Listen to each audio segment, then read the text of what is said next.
Alors, 42% des Français qui ont déjà voté RN au moins une fois dans leur vie, est-ce inquiétant? Perico Légas.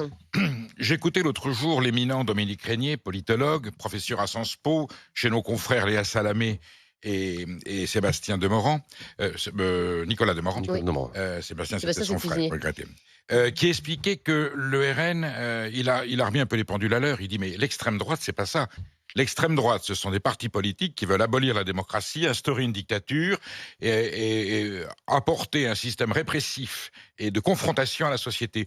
Il dit jamais le Rassemblement national tel qu'il est aujourd'hui, on ne parle pas de ses racines, n'a jamais proposé ce genre. Voilà, il n'a jamais porté atteinte à la République. Ça veut dire que le RN, c'est juste la droite, quoi, pour vous? Alors, il a dit que c'était la droite nationaliste. Je parle de Dominique Régnier. Oui, oui. Mais alors insoupçonnable. Donc, arrêtons de jeter l'anathème. Alors, je ne sais pas à qui ça fait plaisir. Pour l'instant, en tout cas, ça profite au RN. Très, très bien. Alors, moi, ce qui m'aurait inquiété, et quand j'étais adolescent, c'est que 25% des Français votaient pour un parti, le Parti communiste, pour lequel j'ai le plus grand respect, qui malgré tout était dépendant de Moscou. Et en 56, on massacre Budapest, en 68 on rentre dans Prague, en 81 l'armée polonaise du Parti communiste polonais emprisonne Wałęsa, interdit, il y a eu le goulag, et il y avait quand même 25% des Français qui votaient pour ce parti qui correspondait. Ça n'a jamais choqué personne, et on faisait bien la différence. Pourquoi est-ce que tout d'un coup il y a un anathème qui est jeté contre ce parti Rassemblement National Hein. Mais oui, mais sauf que c'est aberrant.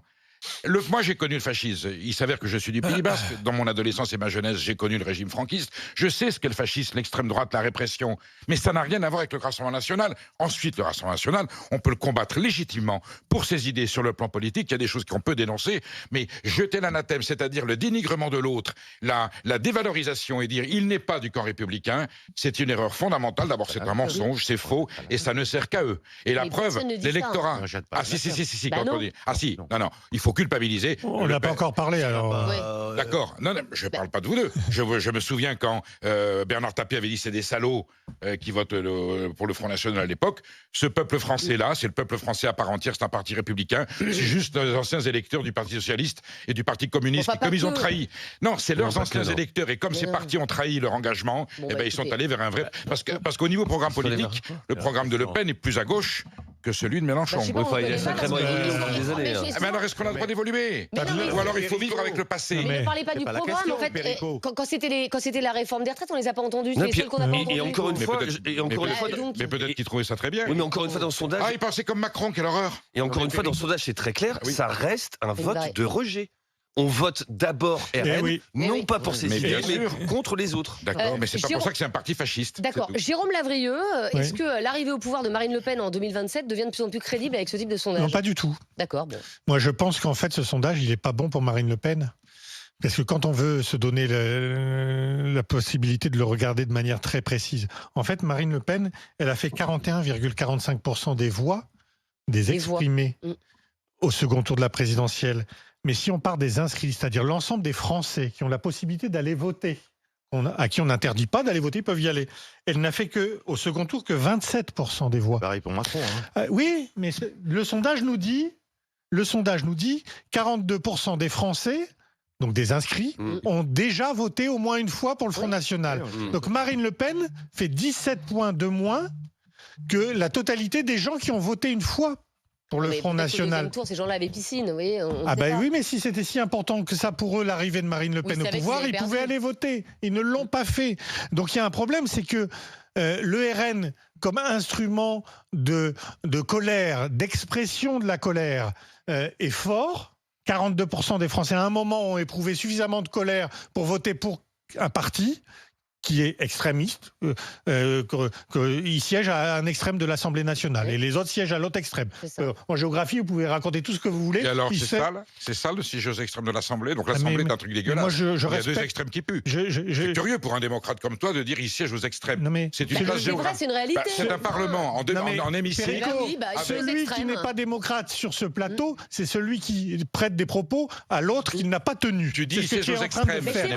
Factuellement, c'est mais en quoi le fait de siéger aux extrêmes de l'Assemblée nationale est un problème? Mais j'ai pas dit que c'était un problème, c'est un choix des électeurs. Je dis juste que Marine Le Pen a un potentiel électoral qui est plus faible que le potentiel électoral majeur, absolu du Front National. Et c'est ce qu'on appelle le plafond de verre, notamment pour elle, ce qui lui arrive à chaque fois qu'elle fait un débat entre le deuxième présidentiel. De plus en plus. Pour l'instant, il ne fait pas mieux. Alors, est-ce que ça vous étonne, vous, Robert, ce chiffre de 42% des Français ? D'abord, c'est pas une surprise. Il y en a aux élections présidentielles, elle a fait presque 42% des voix. La question, c'est pas de jeter l'anathème ou pas l'anathème. Moi, je pense que la crainte, c'est qu'une personne qui a voté une fois pour des problèmes locaux, pour les députés, pour les législatives, le plafond de verre a été cassé. Et donc, s'ils ont voté une fois, ils n'ont plus de complexe. Il n'a pas été cassé, puisque c'est la deuxième fois qu'elle est au second tour et ça passe pas. Ils ont voté une fois. Donc déjà, si vous voulez, il y a un pas qui a été fait. Après, les gens, ils regardent, ils attendaient quand même. Perpignan, c'est une grande ville. Regardez, le maire de Perpignan, ça se passe pas mal avec M. Alliot. À Fréjus, une grande ville. Donc le problème de la dédiabolisation joue un rôle extrêmement important. Alors par contre, dans ce sondage, ce qui me paraît extrêmement important, la porosité, on la connaît. Avec l'extrême gauche, ça a commencé depuis longtemps. C'est que beaucoup de gens qui votaient communistes se sont plutôt tournés vers le Rassemblement national. Ce qui peut rassurer quelque part, c'est la stature présidentielle de Marine Le Pen. Et là, elle n'a pas cette stature. On l'imagine pas dans un sommet du G7, on l'imagine pas dans un sommet du G20. Et peut-être que ça peut jouer parce que elle n'a pas, aujourd'hui, elle n'a pas. À chaque fois, il y a le débat. Il y a le débat du sujet. C'est même essentiel. C'est même essentiel. Il n'y a pas d'alternative. On sait que Macron ne va pas se présenter. Donc les gens, il leur reste qui ? À gauche, on ne sait pas. À droite, on ne sait pas s'il va y avoir un candidat LR. Donc il reste Marine Le Pen. Elle est là. Elle est installée. On la connaît. Donc il ne reste que ça. Le plafond de verre, c'est 40%, Estelle. Oui, elle l'a passé. Elle l'a passé, mais enfin, il en reste un petit peu avant d'être présidente de la République. D'accord, mais c'est 5 millions de voix. C'est mieux que 20, c'est mieux que 30. La différence. C'est moins bien que 50. Bon, bah, voilà. Non, c'est pas ce que je veux dire. Vous dites le plafond de verre, c'est pas vous qui fixez, ni personne ici. 40%, c'est pas non plus. Quand on passe au-dessus, voilà, c'est ce que je dis. Et donc, en voix, parce que là, on raisonne en chiffres, on dit 4 Français sur 10. En chiffres, en valeur absolue, elle a fait 5 millions de voix de moins qu'Emmanuel Macron au second tour. C'est 5 millions de voix qu'il faut gagner. Hein. Sachant qu'il y avait aussi un rejet d'Emmanuel Macron bien sûr, au deuxième tour de la présidentielle. On est avec Jonathan qui nous a appelé au 32-16 depuis Saint-Aubin-la-Plaine en Vendée. Bonjour Jonathan. Bonjour. Jonathan, est-ce que ça vous a étonné, vous, ce chiffre de 42% des Français qui ont déjà voté RN ? Oui. D'accord. Je m'attendais beaucoup plus. Ah bon? Ah ben c'est déjà pas mal 42. Moi personnellement, quand à chaque fois, je suis chauffeur routier, je fais à peu près toute la France, quand je discute avec les gens, tout le monde me dit on n'a pas voté Macron, on a voté Le Pen. Donc il y a des choses que je ne comprends pas. Alors je me doute bien que c'est pas truqué parce que sinon Le Pen se serait mis en disant que c'est truqué, mais il y a des choses que je ne comprends pas. Oui, peut-être que les personnes que vous rencontrez votent RN, mais après, je suis sûr qu'autour de cette table, il y a des gens qui vont me dire qu'eux ne connaissent que des gens qui votent Macron, vous voyez. Les gens le disent, ils sont plus cachés. Hein. Oui, c'est ça ne se cache plus. En 2002, il fallait surtout pas dire que c'était Jean-Marie, et ça je peux comprendre. En 2022, il n'y a plus de soucis, quoi. Tout le monde peut dire on vote Marine Le Pen. Et vous dites, Jonathan, finalement, le vote RN, il est décomplexé, et donc Marine Le Pen peut arriver au pouvoir en 2027 ? Alors Marine, ça va être compliqué parce que comme il était dit avant, elle a peut-être pas la stature.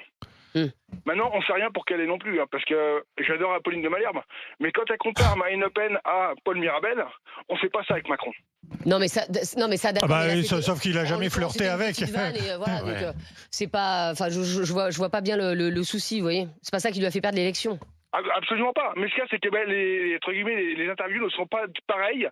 On ne donne pas les mêmes informations avec les mêmes personnes. Oui, peut-être que la stature n'est pas la même non plus. La stature n'est pas la même, mais on n'oserait jamais dire à Macron que c'est un Paul Mirabel ou un truc comme ça, alors qu'il n'est pas tout clean non plus. Oui, mais en l'occurrence, Emmanuel Macron, c'est le président de la République, mais je comprends ce que vous voulez dire. En tout cas, pour vous... Demain, Marine Le Pen passe au pouvoir, on parlera à Marine Le Pen comme on parle à Emmanuel Macron? Je ne pense pas. Je ne sais pas. J'ai pas cru comprendre qu'on était toujours très amène et très sympathique avec Emmanuel Macron. Hein. D'ailleurs, la preuve, vous dites Marine en parlant de Marine Le Pen et vous dites Macron en parlant d'Emmanuel Macron. Mais il disait Jean-Marie également.